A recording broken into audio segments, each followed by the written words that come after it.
নমস্কার বন্ধুরা, বং food Fiesta চ্যানেলে আজকে আপনাদের সবাইকে স্বাগত জানাই। কদিন ধরে শুধু অবিরাম বৃষ্টি, আজ সকালেও কিন্তু সে বৃষ্টির বিরাম নেই। আর বৃষ্টি দেখলে মনটা কেমন খিচুড়ি খিচুড়ি করে ওঠে, তাই না? কিন্তু সবসময় যে বৃষ্টিতে খিচুড়ি খেতে হবে তার সেরকম তো নয়। অন্য কিছুও খাওয়া যেতে পারে, যেমন ধরুন গরম গরম ভাত, ডাল এবং একটা সুস্বাদু যদি কোনো মুড়মুড়ে মুচমুচে ভাজা হয়, তাহলে কেমন হয় বলুন তো? আজ আমার মেনুও ঠিক সেরকমই। এই দেখুন, একদম মেনু রেডি। গরম গরম ভাত, তার সাথে কাঠি কচুর দিয়ে মুসুরির ডাল। আর এটা কি বলুন তো? এটা হচ্ছে লোটে ফ্রাই, একদম মুড়মুড়ে মুচমুচে ঝাল ঝাল। তো আমি কিছু বানাবো আর সেটা আপনাদের জানাবো না, সেটা কি হয়? চলুন রান্নাঘরে যাওয়া যাক। এই দেখুন, এটা হচ্ছে লোটে মাছ, যেটা আমি বাজার থেকে কিনে এনেছি এবং একটা মাছকে 2 পিস করে এনেছি। তারপরে মাছটাকে ভালো করে ধুয়ে নিয়েছি।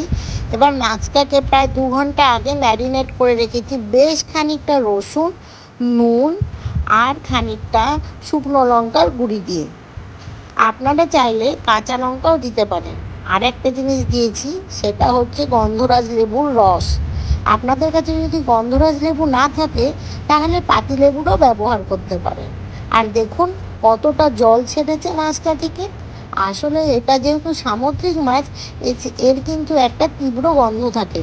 লেবু দিলে সেই গন্ধটা চলে যাবে এবং টেস্টও দারুণ হবে।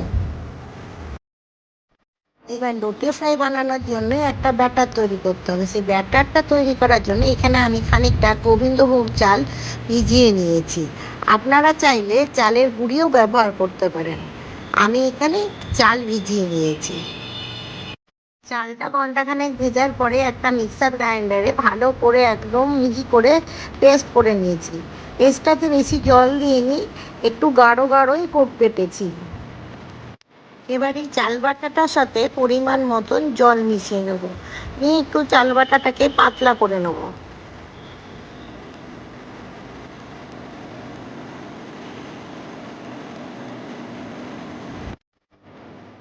এরপরে এই চাল বাটার মধ্যে দিয়ে নেব পরিমাণ মতো নুন। তারপরে বড় চামচের 1 চামচ কর্নফ্লাওয়ার দিয়ে নিলাম এবং আস্তে আস্তে এটাকে গুলাতে থাকলাম। ভালো করে এটা মিশিয়ে নিতে হবে, যাতে কোনো লাম্পস না থাকে। যদি কোনো দানা দানা লাম্পস রয়ে যায়, তাহলে কিন্তু মোটেই ভাজাটা ভালো হবে না। তাই একটু ধৈর্য ধরে বেশিক্ষণ ধরে একটা চামচের সাহায্যে আমি এখানে এটা মিশিয়ে নিচ্ছি। ব্যাটারটা আরেকটু ঘন করার জন্যে আমি এখানে আরেকটু কর্নফ্লাওয়ার মিশিয়ে নিলাম। ব্যাটারটা কিন্তু একটু ঘন না হলে মাছটা ঠিক করে ভাজা যাবে না। আর আরেকটা কথা, শুধুমাত্র চাল গুঁড়ি দিয়ে কিন্তু কোনো জিনিসই ভালো করে ভাজা যায় না, সেটা কিন্তু গায়ের থেকে ছেড়ে ছেড়ে যায়। এর জন্যে এখানে কর্নফ্লাওয়ারটা আপনাদের মেশাতেই হবে। গ্যাসে কড়াই বসিয়ে দিয়েছি। এবার কড়াইটা গরম হলে তাতে ঢেলে দেবো বেশ খানিকটা সাদা তেল। আপনারা চাইলে এখানে কিন্তু সর্ষের তেলেরও ব্যবহার করতে পারেন। আর যদি মনে করেন বাটার দিয়ে করবেন, তাহলে কিন্তু বাটারও দিয়ে দিতে পারেন, বা সাদা তেলের সাথে একটুখানি বাটার মিশিয়ে দিতে পারেন, তাহলে কিন্তু বেশ টেস্ট বাড়বে।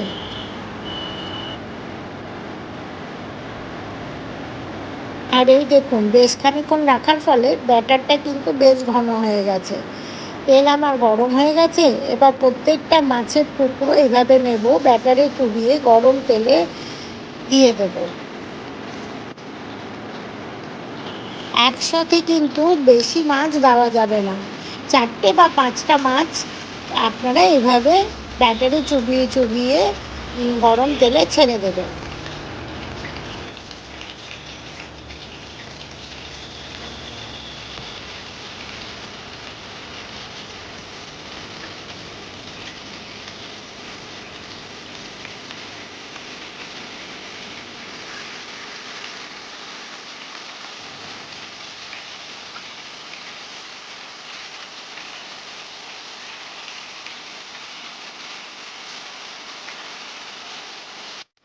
একদিকটা লাল হওয়া পর্যন্ত একটু কিন্তু অপেক্ষা করতে হবে। একদিকটা লাল হয়ে যাবার পরেই খুন্তি দিয়ে উল্টে নিতে হবে প্রত্যেকটি মাছ।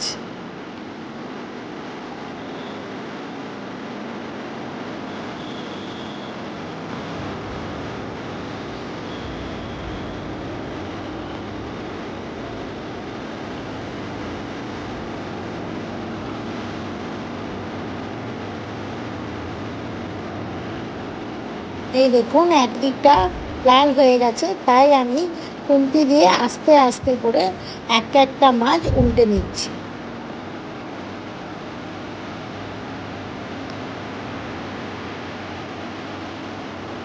আপনারা যদি চান যে পরে খাবেন, এইটা রেখে দেবেন, তাহলেও কিন্তু আপনারা হালকা হালকা এইভাবে দু সাইডটা ভেজে নিয়ে সাদা সাদা করে, বেশি লাল করবেন না, তুলে রাখতে পারেন।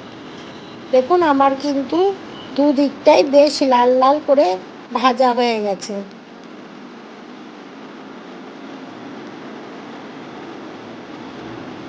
এবার আমি কড়াই থেকে এইগুলি একটা থালার মধ্যে বা প্লেটের মধ্যে তুলে নেব। এমনি করে আমি বাকি মাছগুলো ভেজে নেব। আজকের রেসিপিটা যদি ভালো লেগে থাকে তাহলে ঘরে অবশ্যই একবার ট্রাই করবেন এবং আমাকে জানাবেন কমেন্টসে যে কেমন হয়েছে এবং বাড়ির সকলে আপনাকে কী বলেছে। এই দেখুন আমার মাছ ভাজা সব হয়ে গেছে।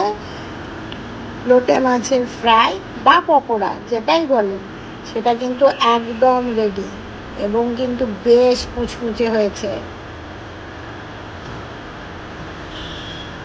আমার দিদাকে দেখতাম ছোটোবেলায় যে কিছু ভাজলে চাল গুঁড়ি ইউজ করতো না, চাল ভিজিয়ে রেখে বেটে তারপরে ইউজ করতো, তাতে কিন্তু প্রত্যেকটি ভাজাই খুব মুচমুচে হতো।